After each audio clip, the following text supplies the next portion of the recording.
You cannot stop me, Pastor. This is my family now. They belong to me. The sun was setting over the quiet village of Amaru, painting the skies with a fiery orange glow. Obinna, a hard-working farmer and father of 6, sat by the riverbank, casting his fishing net into the shimmery water. His first wife Amaka and his second wife Nkem had sent him to catch fish for the family evening's meal. As Obinna waited patiently, his net suddenly became heavy. Excitement filled his chest as he imagined a big catch. But when he pulled the net out of the water, it was not a fish that greeted him. It was a beautiful woman. She had long, silky hair that shone like the river under the moonlight, and eyes that seemed to hold the secret of the deep. She looked up at him, her voice soft and musical. "Please help. I got lost in the river," she said. Obinna was captivated.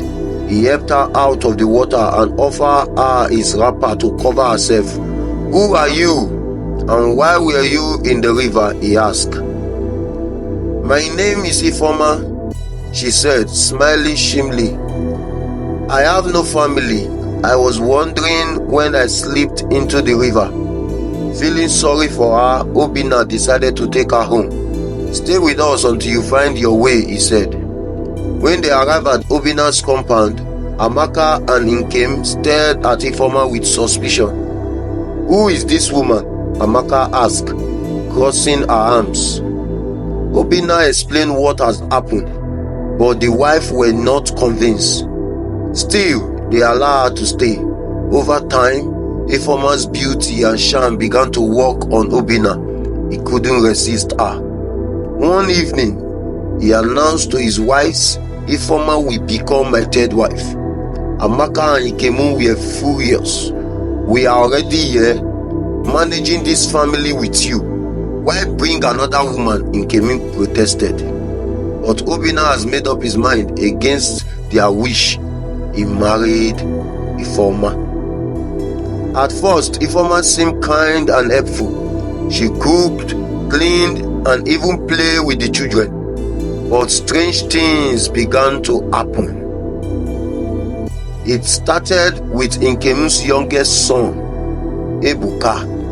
One night, he complained of a terrible stomach ache. By morning, he was gone. The villagers said it was the work of evil spirits. Not long ago, Amaka's eldest daughter, Shika, fell mysteriously ill. Despite their efforts to save her, she passed away. Fear gripped the compound. The once happy family was now filled with sorrow. Amaka and Ikemu began to suspect Ifeoma. "She came into this house and now our children are dying," Amaka whispered to Ikemu one night. "But how can we prove it?" Ikemu asked, her voice trembling.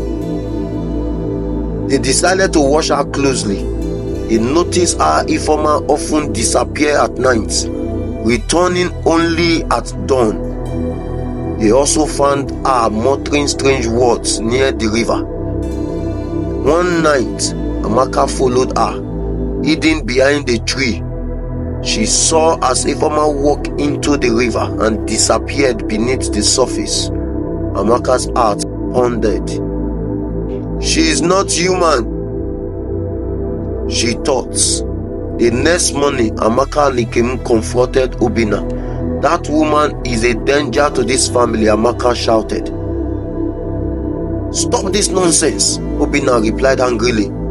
"Ifeoma is my wife and you will respect her." But Amaka and Ikemu refused to give up.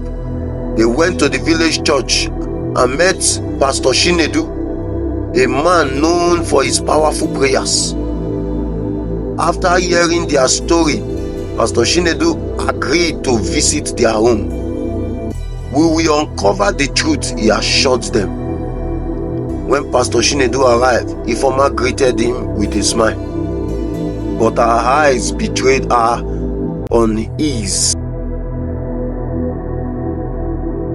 "Welcome, Pastor," she said sweetly.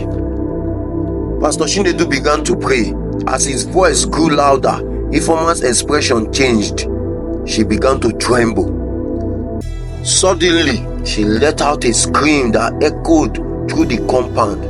Her eyes turned green, and her skin shimmered like water under the sun. She dropped to the ground, writhing like a snake. Obinna stood frozen, unable to believe what he was seeing. "What is happening?" he whispered.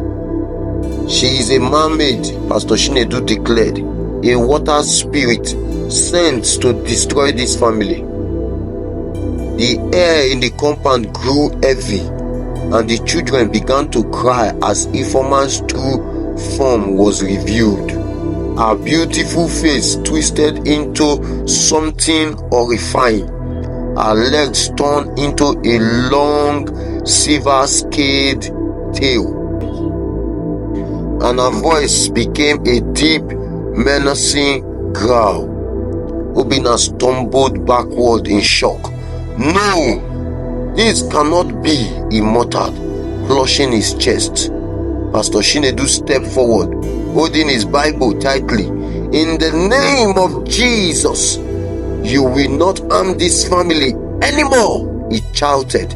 Ifeoma hissed, her eyes glowing brighter. "You cannot stop me, Pastor. This is my family now. They belong to me."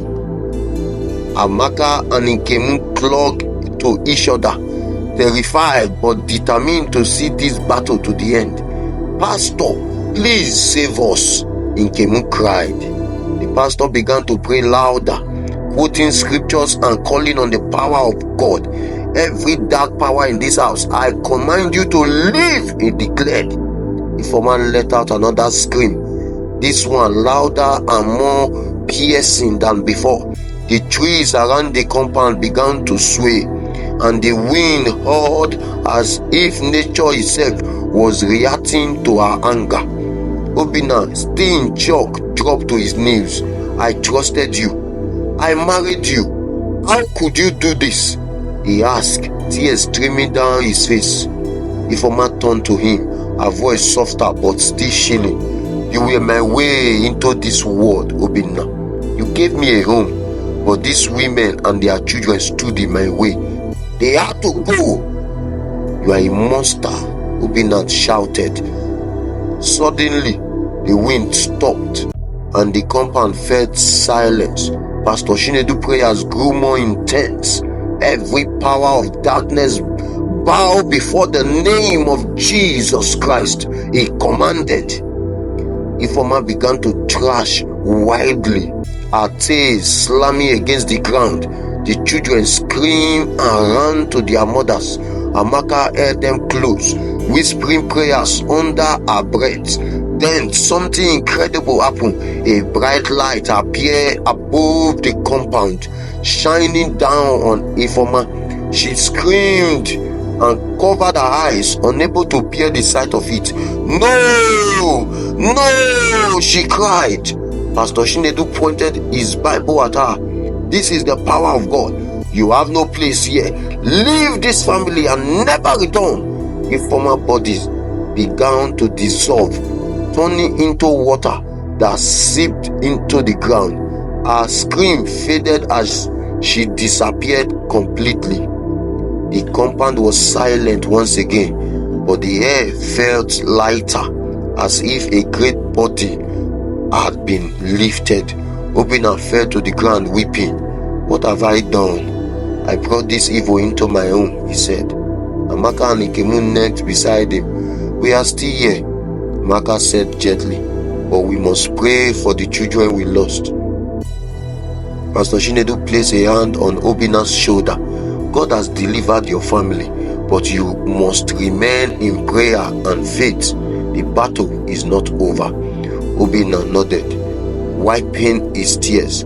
"Thank you, Pastor. Thank you for saving us." But deep in the river, the waters shunned. Though Ifeoma was gone, the spirits of the river were not pleased. They had lost one of their own, and they would not let this defeat go unanswered.